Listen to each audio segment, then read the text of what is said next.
বন্ধুরা নমস্কার, আমি ডক্টর বিশ্বয় কুমার, নেফ্রোলজিস্ট।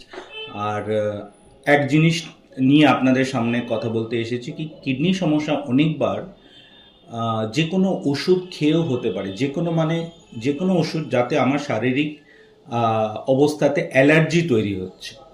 এবার কিছু কিছু পেন কিলার্স আছে, কিছু কিছু এমন ওষুধ আছে যার মধ্যে কেমিক্যাল, যার থেকে আমাদের শরীর অ্যালার্জিক থাকতে পারে, সেই মাধ্যমে কিডনি সমস্যা তৈরি হয়।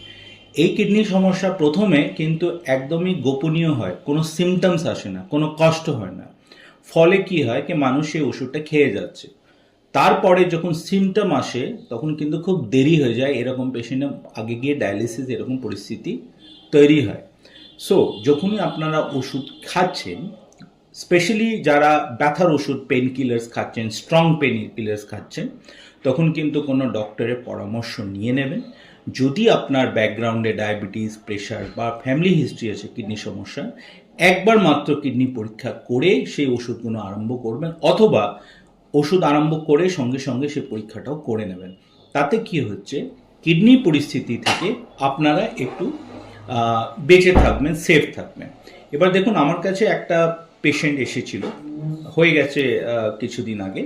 ইয়াং ছেলে, সে কিন্তু কিছু প্রোডাক্টস, নিউট্রিশনাল প্রোডাক্টস খেত। সেই ব্যাপারে ও কিন্তু জাগরুক ছিল না, কিন্তু ও যখন এলো তখন কিন্তু কিডনি সমস্যা অলরেডি ঘটে গেছে। শেষে জানতো না তার থেকে ওর অ্যালার্জি ছিল, আর ভবিষ্যতে ওকে ডায়ালিসিসই করতে হলো।